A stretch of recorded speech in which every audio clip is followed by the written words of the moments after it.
danke pa kita conosco e agora nos informe ng Dicen Martin.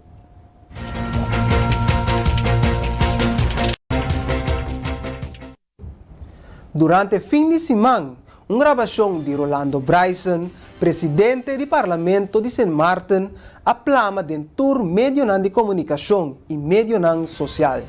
De gravação de áudio aqui, Sr. Bryson está insinuando diferentes situações para o terreno, tratamento de Dylan e a usa expressão derogativo contra de seu próprio líder de partido.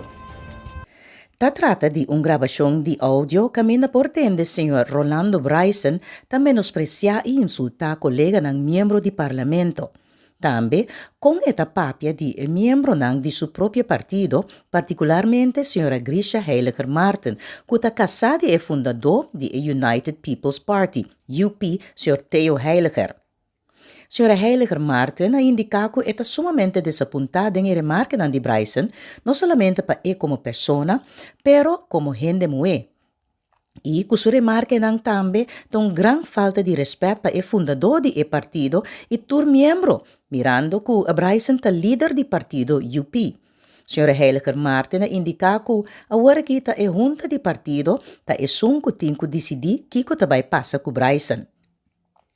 E prome parlamentario com a reaccionar e gravação da Sr. Christoph Emmanuel, classificando a gravação aqui como peligro eminente para fracasso da coalição atual. E esta pede para Rolando Bryson tomar retiro como presidente do parlamento mesora.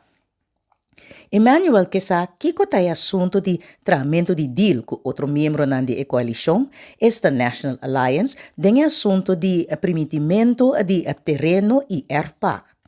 Nós acorda que alguns semanas passadas a passar diferente moção no parlamento para o ministro de Vromi, Egbert Doran, que está do partido National Alliance, para o projeto de Vineyard, de hora por bini aclaração da situação atual.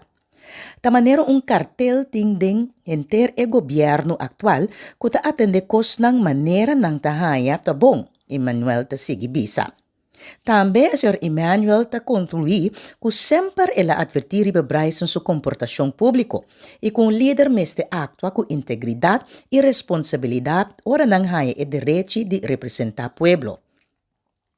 Político veterano, Sra. Sarah Westcott Williams, líder do United Democrat Party, também está de opinião que o que está tendo riba e gravação ta e comportação clássico de Rolando Bryson. Que essa aqui não me é tão surpresa para nenhum gente. Mas o Sr. Bryson está seguindo demonstrar sua característica narcisista e a falta de conhecimento básico de que é a responsabilidade de líder, especialmente líder de parlamento. Sra. Westcott Williams está dúvida que a gravação estava setup, maneira Sr. Bryson está indicando não oficialmente. Westcott Williams está sigibisa que irrelevante de emotivo ng que audio aqui asali eta denuncia e comportação aqui enfaticamente e que o Sr. Bryson mister dona honor na sumes e toma retiro para salvar o pueblo de San Martin de vergüenza aqui, posso ela perde tur credibilidade. Televidente de Dutch Caribbean TV e oyente de Voz de Bonaire, danke para sintonizar Noticiero Estelar de Yahweh Jaluna, promedio de novembro de ano 2021. Para mim, estava prazer para estar para a noite e me quero invitar para que tenha boa programação de Dutch Caribbean TV. E não olvida que Dutch Caribbean TV tem sua página de YouTube, camina botar turnos notícias na back. E por último, não queda nada outro que desejar bom semana e logo nos visa até o próximo dia. Tchau.